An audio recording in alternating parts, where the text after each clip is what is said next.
Queridos, que a graça e a paz do nosso Senhor Jesus Cristo esteja com todos vocês.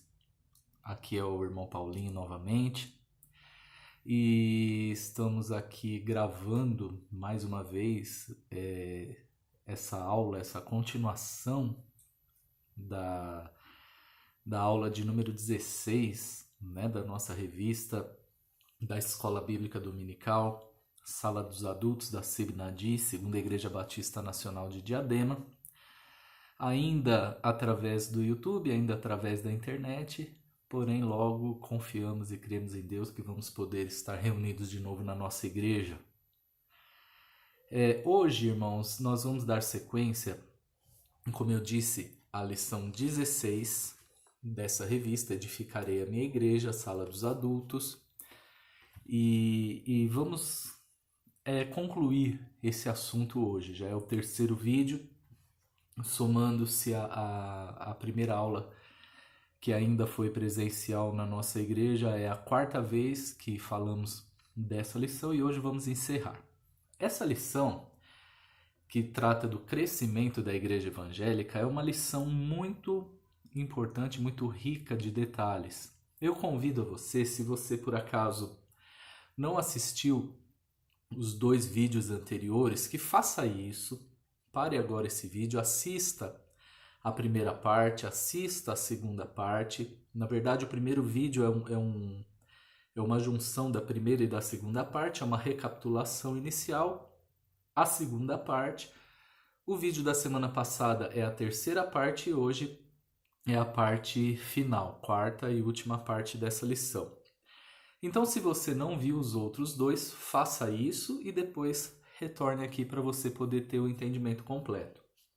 Irmão, eu não tenho ainda a revista, ou eu não tenho essa revista.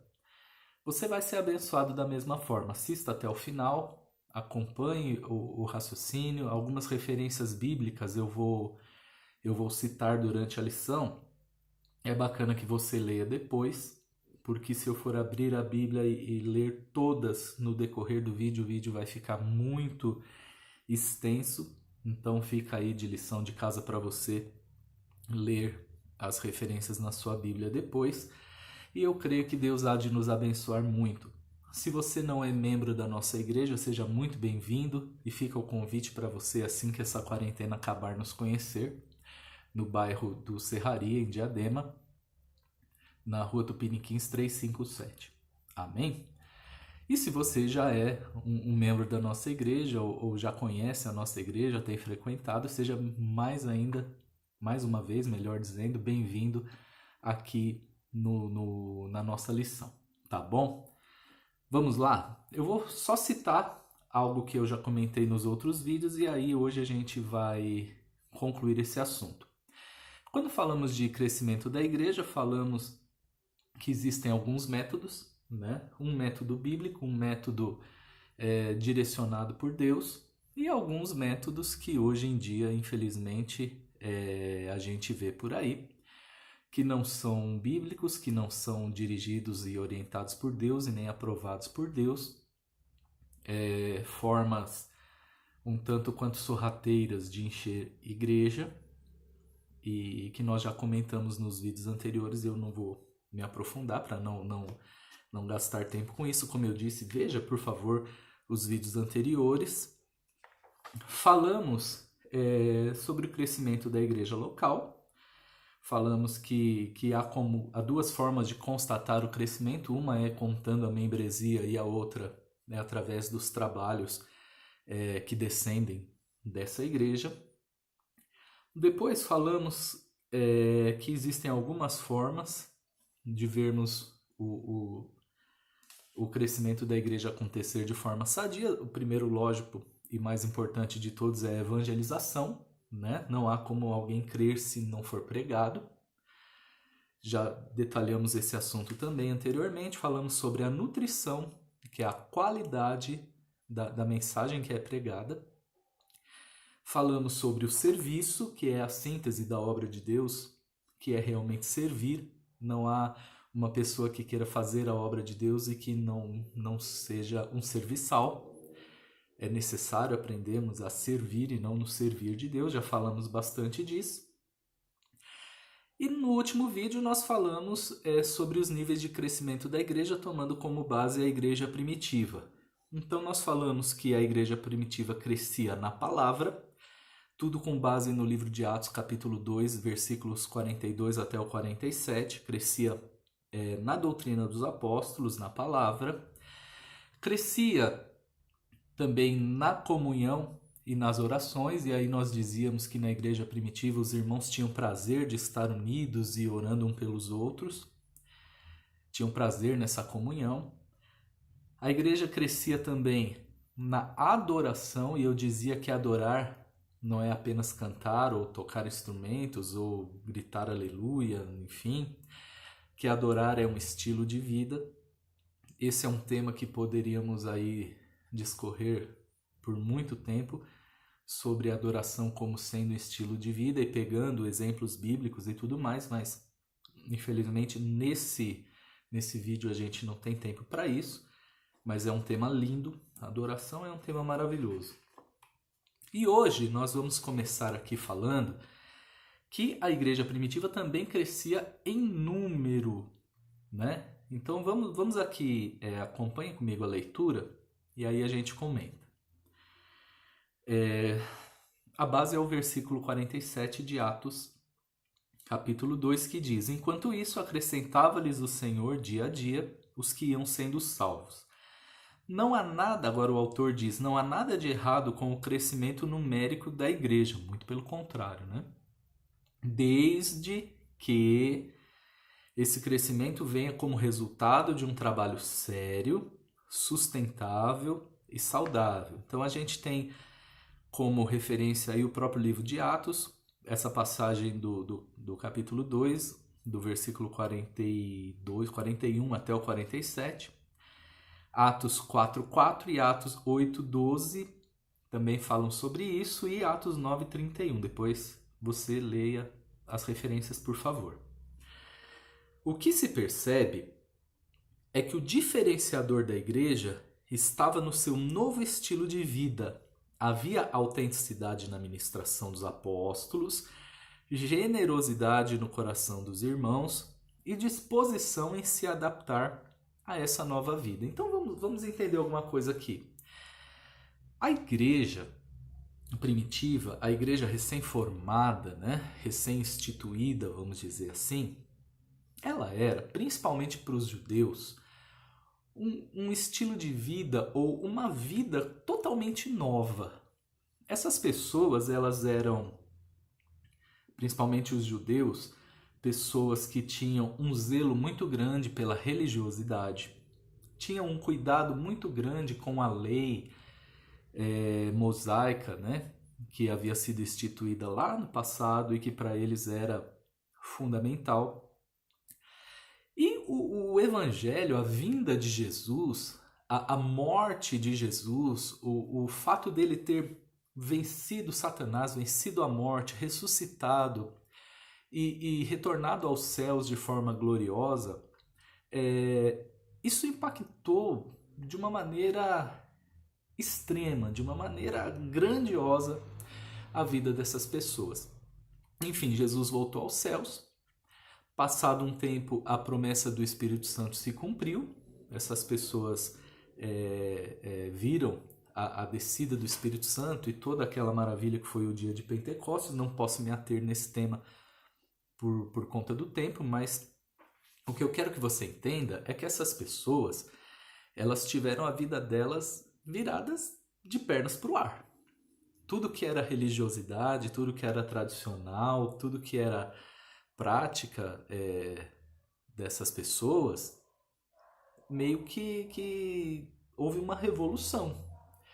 E essas pessoas começaram, e através aí da pregação dos apóstolos e dos testemunhos, né, daqueles que andaram com Jesus principalmente, creio eu que a maioria dessas pessoas, em um momento ou outro, estiveram ali ao lado dele também. Isso fez com que essas pessoas realmente experimentassem uma mudança de vida gigantesca. Então, diz aqui o autor que o crescimento em número é fatal, é resultado, é consequência, né? O que acontece? Quando o trabalho, como diz o autor aqui, é sério, sustentável e saudável, ou seja, é feito com temor a Deus, baseado na palavra, sustentado na palavra, sem distorções, automaticamente o Espírito Santo conduzirá aqueles que hão de se converter. Como eu disse no vídeo anterior, o nosso trabalho é falar. Quem faz o trabalho de convencimento é o Espírito Santo. E quando o trabalho é feito com seriedade, fatalmente a igreja irá crescer em números.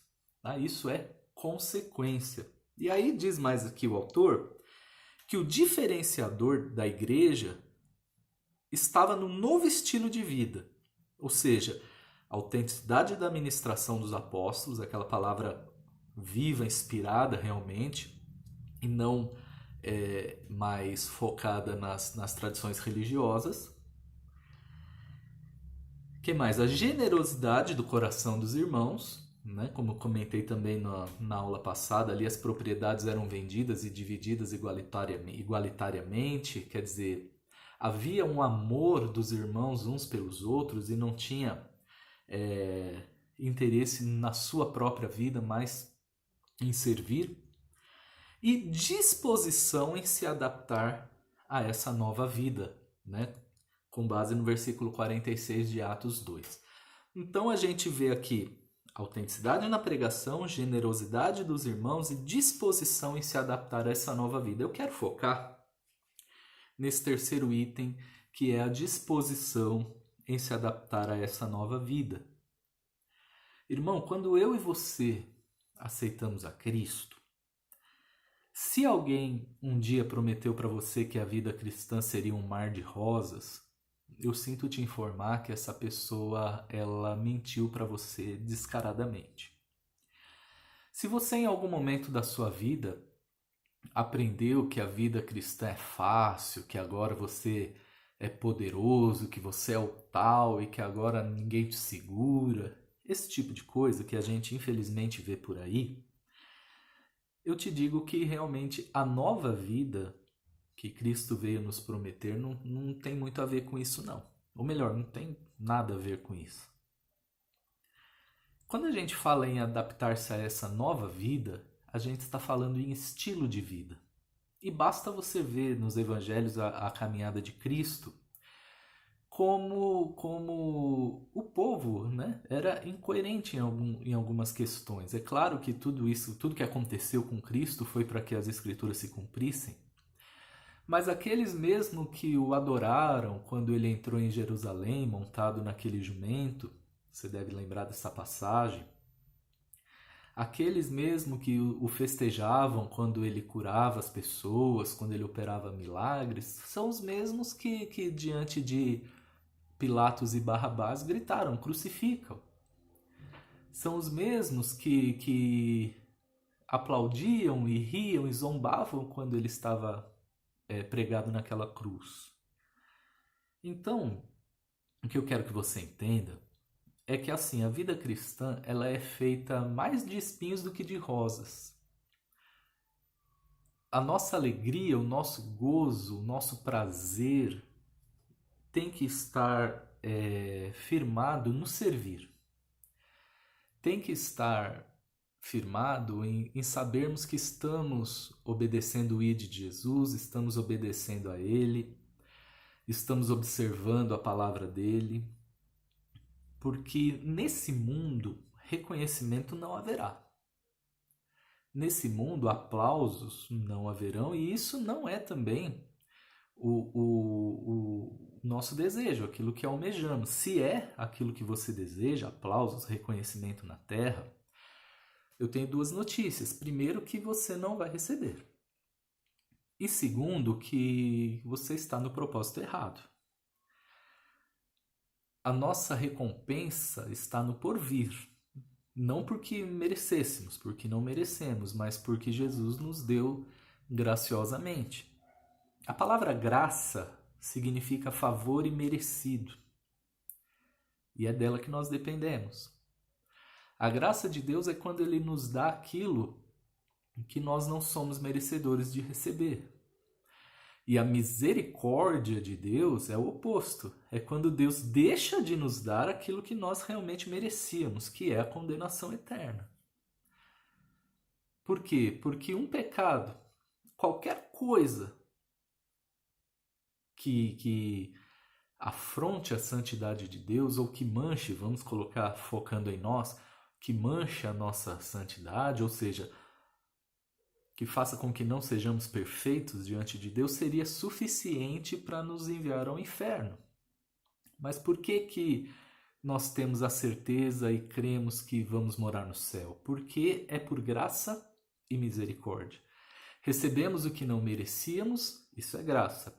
E deixamos de receber aquilo que merecíamos, que é a condenação.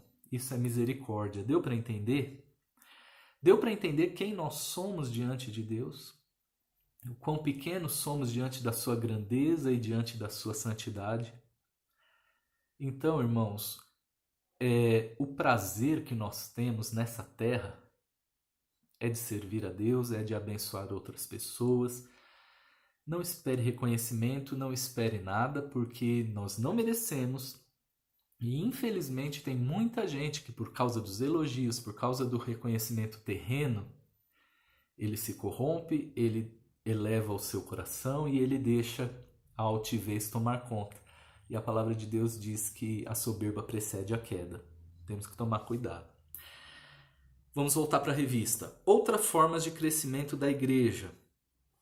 Eu vou ler aqui, agora falando também, lógico, da igreja primitiva, mas dos nossos dias também. Em um certo sentido, o crescimento da igreja não é um grande mistério.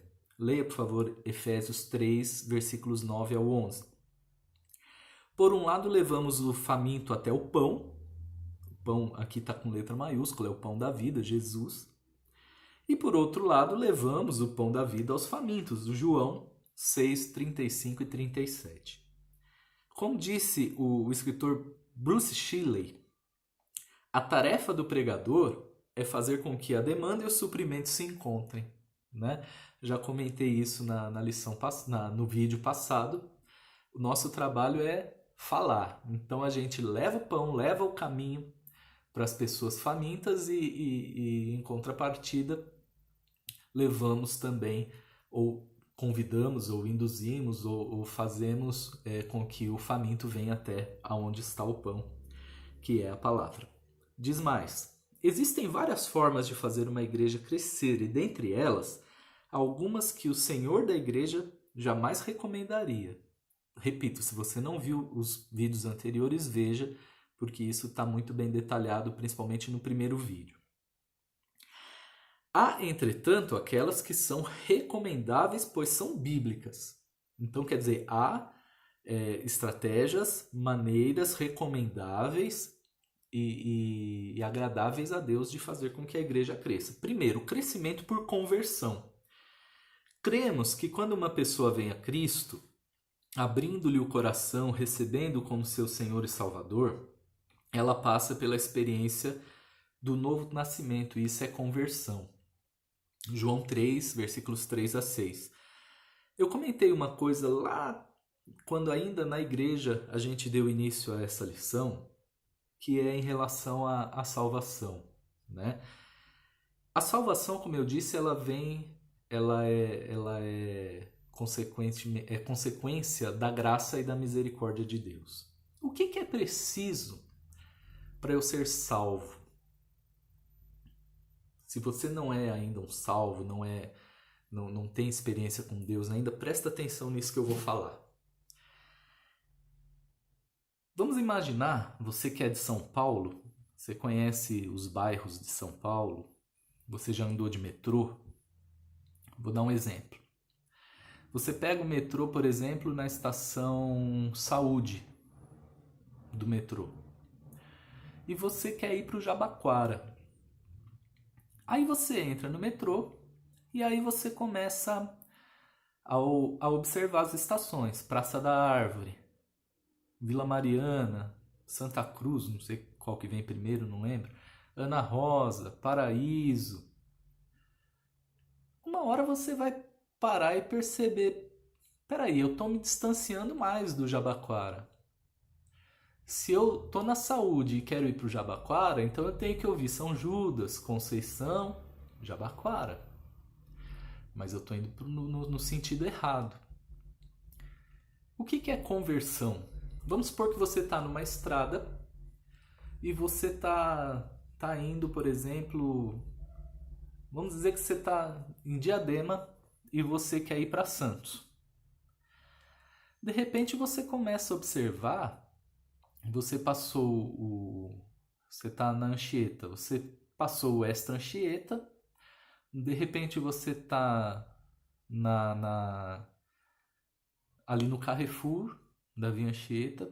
Se você não é de São Paulo, não fique triste, mas você vai entender.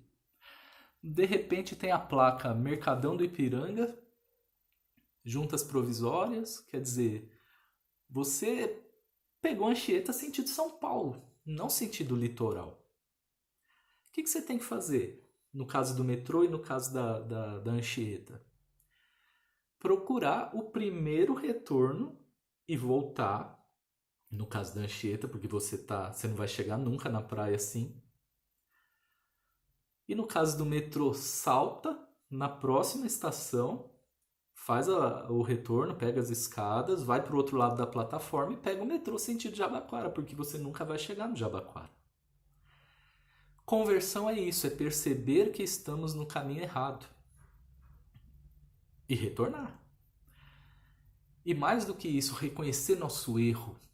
Não há conversão sem arrependimento. Então, irmãos, a salvação, tem muita gente que burocratiza a salvação. Tem igrejas aí que dizem que se você não for batizado nas águas, você não é salvo. Isso é um tema para um outro vídeo, porque é um tema bastante cheio de informações. Mas enfim, batismo nas águas é testemunho público, não é condição para a salvação. Mas depois a gente, numa outra oportunidade, fala mais sobre isso. Não fique matutando isso, não. Só guarda isso. Salvação é arrependimento e é retorno. Tem igreja que diz que tem que ser batizado nas águas. Tem igreja que diz que se a pessoa não for batizada no Espírito Santo, ou se você não tem intimidade com esse linguajar, a pessoa não tem o dom de falar em línguas estranhas, ela não é salva. Tem outras igrejas que dizem que aquele que não é fiel nos dízimos, ele também não está salvo, não é salvo. Abstrai tudo isso. Isso são outras coisas, isso faz parte de um crescimento espiritual que vem com o decorrer da convivência com Deus e da comunhão e conforme você for adquirindo experiência. Mas requisito para a salvação é arrependimento somente. Conversão, confessar Cristo como Salvador. E é importante que você guarde isso no seu coração, na sua mente, para você poder viver sem sustos, como muita gente que pensa que pode perder a salvação a qualquer momento. Eu escorreguei e perdi a salvação. É como se a velha criatura morresse e ressuscitasse toda hora. É como se Deus tivesse uma borracha onde ele escreve e apaga o seu nome do livro da vida toda hora. Salvação não se perde. Se você se converteu, se arrependeu verdadeiramente, a salvação foi dada a você por graça e misericórdia. Escorregar? Todo mundo escorrega. É diferente você levar uma vida de pecado consciente e se agradar disso e você escorregar e se consertar com Deus. São duas realidades diferentes, né? Mas enfim, não é o nosso tema central, mas eu espero que tenha ajudado você esse entendimento sobre salvação. Então, o conhecimento por conversão, vou ler aqui mais um trechinho. Cremos que quando uma pessoa vem a Jesus, abrindo o coração, recebendo como seu Senhor e Salvador, ele passa pela experiência do novo nascimento e isso é conversão. Amém. A mensagem pregada por Pedro no dia de Pentecostes tinha como objetivo convencer os ouvintes do seu estado de afastamento de Deus e levá-los de volta a ele. Lucas 22:32. por meio do chamamento do Senhor, Atos 2, 39. Ou melhor, aqui concluindo a frase, né? Chamá-los de volta a ele por meio do chamamento do Senhor. O alvo da mensagem de Pedro era convencer a consciência deles do erro. Então, como eu disse, temos que falar e o Espírito Santo nos ajuda no processo de convencimento. Atos 2,41 mostra que aqueles que responderam positivamente à mensagem de Pedro deram 3 passos. 1. Aceitaram o chamado de Pedro ao arrependimento, confessaram sua fé em Jesus Cristo pelo batismo, eles eram batizados ali praticamente na hora, mas isso não é requisito de salvação, entenda a diferença, e foram acrescentados à comunhão da igreja. Outro item, crescimento espiritual, vamos ler. Após elogiar a fé, o amor e a esperança da igreja de Tessalônica, 1 Tessalonicenses 1 e versículo 3, Paulo mostra como aquela igreja estava se desenvolvendo e é progressivo o crescimento espiritual da igreja na visão do apóstolo. Ele diz, de sorte que vos tornastes o modelo para todos os crentes, 1 Tessalonicenses 1 e 7. Todo cristão que deseja crescer espiritualmente deve deixar que sua vida transborde do pleno conhecimento da vontade, da sabedoria e entendimento espiritual. Colossenses 1,9. E ainda como diz o apóstolo, frutificando em toda boa obra, crescendo em pleno conhecimento de Deus. Colossenses 1,10. Leia também Colossenses 2, 6 e 7. Então, aqui, irmãos, o apóstolo Paulo usa a igreja de Tessalonicenses como um exemplo. Quando você se converteu, viu que estava no caminho errado, pegou o retorno, reconheceu o erro e foi para o caminho certo, aquilo, irmãos, é só o start. Aquilo é só o começo da sua caminhada cristã. Como eu disse lá nos vídeos anteriores, você acabou de nascer espiritualmente falando. Você vai se alimentando de leite materno e depois vai começando a ingerir alimentos mais sólidos e você, com comunhão, com o convívio, com a busca a Deus, a leitura, a oração, enfim, você vai tomando corpo espiritual. Isso é crescimento. E depois você começa a dar frutos também, porque você experimenta a dádiva, a bênção que é estar na presença de Deus e você vai, com certeza, também abrir a sua boca e vai trazer outras almas a essa vida abençoada também. Vida, como eu disse antes, cheia de espinhos, cheia de dificuldades, cheia de lutas, mas com uma certeza de vitória eterna e com certeza também vitórias terrenas, né? Sobretudo para o crente, vitória terrena é dar frutos, é ganhar outras almas, é ver a obra de Deus crescendo. O resto, a palavra de Deus diz em Mateus 6,33 que se nós buscarmos primeiro o reino dele e a justiça dele, as outras coisas todas serão acrescentadas. Então, não nos preocupemos com tanto assim com a nossa vida e sim com o reino dele. E o último item, crescimento por expansão. Esse crescimento se dá quando os membros da igreja experimentam o gozo de sair das 4 paredes do templo para ganhar almas para Jesus, é o que eu acabei de falar. Como resultado desse trabalho evangelístico, novas comunidades, congregações são formadas. Vejam a sequência das igrejas que iam sendo plantadas em Atos 16, 17 e 18. Depois você lê lá que isso é importante. Quando o evangelho estiver sendo pregado onde Cristo ainda não foi anunciado, diz Romanos 15, 20 e 21, e novas igrejas estiverem sendo plantadas, aí sim estará havendo crescimento significativo da igreja. Crescimento significativo da igreja é o aumento numérico de pessoas salvas. É isso que interessa. Seja crescendo a igreja local, seja expandindo o trabalho para outras regiões, não importa. O que importa é que pessoas sejam alcançadas. E hoje em dia, irmãos, como eu disse no primeiro vídeo, a gente tem muitas formas de evangelizar. Tem o YouTube, tem o Instagram, o Facebook, tantas outras redes sociais, o WhatsApp, né? Hoje você liga para um parente seu que está no exterior, que você de repente sabe que a pessoa ainda não é salva, você consegue conversar. E mais, irmãos, peça a Deus. Às vezes você tem falado e o Espírito Santo, como eu disse, é que faz o trabalho de convencimento, mas às vezes isso já aconteceu comigo, quando é seu parente, quando é seu amigo muito próximo, a pessoa lembra de você como você era no passado e tem isso por referência e acaba não dando muito crédito àquilo que você diz por conta de quem você era antes, enfim. Peça a Deus para que Ele use outras pessoas, outras ferramentas. Irmãos, ferramenta hoje é o que não falta. Nós só não falamos do Evangelho se não quisermos. Mesmo na quarentena, não podemos sair de casa, mas podemos alcançar o mundo através da internet hoje. Vamos usar a internet para o bem.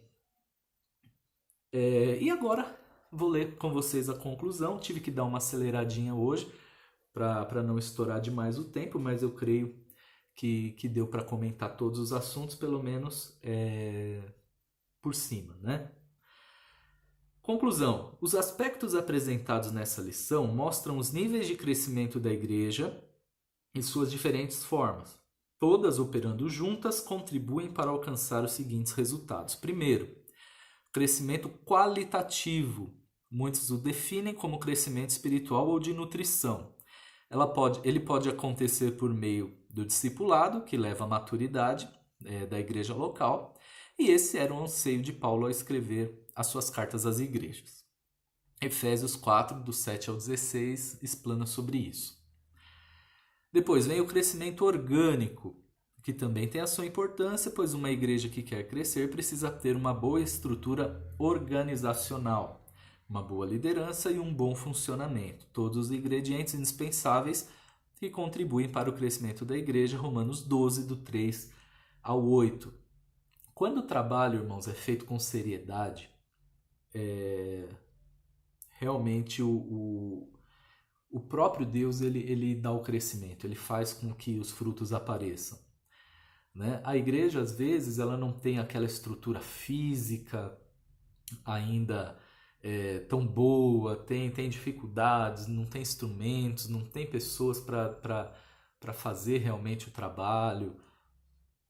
Enfim, isso Deus acrescenta. Repito que o mais importante aqui é o crescimento qualitativo. O bom alimento, o trabalho sendo feito a sério, com a bênção de Deus, e o restante ele acrescenta. Estrutura vem conforme o trabalho é feito com seriedade. A nossa igreja mesmo começou com pouquíssimas pessoas. A nossa igreja ainda é uma jovem de 19 anos. Quer dizer, ela está ganhando corpo agora. Quer dizer, Deus vai acrescentando as pessoas. Passamos aí um longo período em construção. Hoje a gente tem um prédio praticamente novo, um prédio mais bonito, mais confortável para as pessoas. Mas, irmãos, Deus já abençoava lá atrás do mesmo jeito. Não é isso que faz a diferença. É lógico, os irmãos terem mais conforto, mais espaço. A igreja hoje ela pode comportar um número maior de pessoas. Enfim, tudo isso é bênção. Mas, você vê, são 19 anos e a gente conseguiu inaugurar o nosso novo templo a coisa de menos de um ano atrás. Quer dizer, não podemos nos preocupar tanto com essas coisas de estrutura física. Agora, é importante você ter a parte organizacional, CNPJ, estatuto, funcionar dentro da lei. Isso aí não pode de maneira alguma ficar em segundo plano. E o item 3, como consequência, vem o crescimento numérico, que é um sinalizador de que a igreja local está crescendo e crescendo saudável. Amém, irmãos? Bom, esse foi o nosso estudo. Falamos bastante coisa sobre crescimento de igreja. É um tema muito, muito rico, que daria para fazermos aí 10, 20 vídeos se fosse para realmente esmiuçar tudo. Mas eu creio que uma boa base você teve aí. Deus vai te orientar e vai te acrescentar mais coisas. Na próxima lição, vamos encerrar essa revista. Quem sabe seja o encerramento dessa quarentena também, né? Tomara. Na semana que vem um outro professor vai estar com vocês, iniciando a lição 17, que fala do destino da igreja. É uma lição abençoadíssima também, e que fecha esse estudo. Edificarei a minha igreja. Estamos aí já estudando um novo tema, uma nova revista para uma nova temporada aí de aulas. Quem sabe com o começar de uma nova revista a gente consegue se reunir fisicamente na nossa igreja de novo. Amém? Obrigado por me ouvir até aqui. Tomara que tenha sido uma bênção. Eu quero que onde você estiver, feche os seus olhos rapidamente, para você não se distrair, e você ore comigo em nome de Jesus. Senhor, eu te agradeço por mais essa lição concluída, pelo entendimento que o Senhor tem nos dado.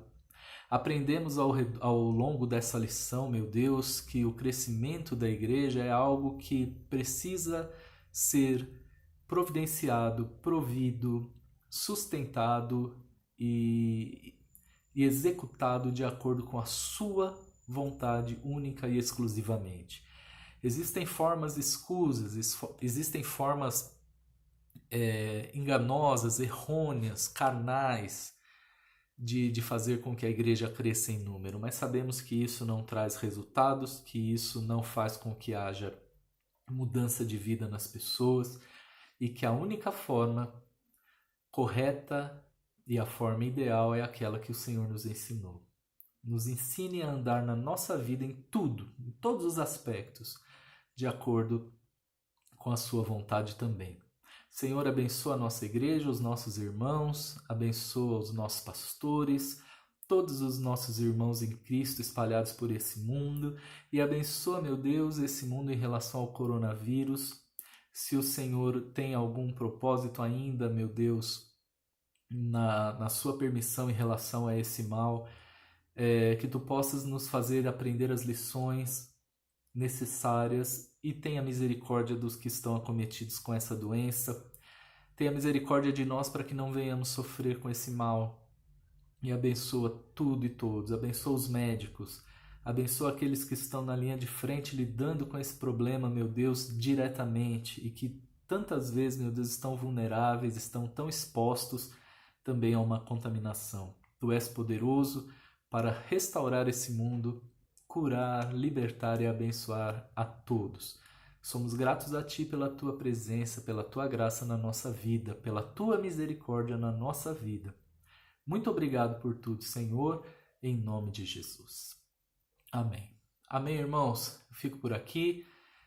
Agradeço mais uma vez por você ter visto esses vídeos. A semana que vem tem lição nova, tem outro professor que vai ser muito usado por Deus aqui, eu tenho certeza. Que a bênção de Deus esteja contigo. Amém? Que essa semana seja uma semana de bênção, de realização, e que você seja cada dia mais feliz na presença de Deus. Amém? Deus abençoe a todos, um bom domingo e uma boa semana.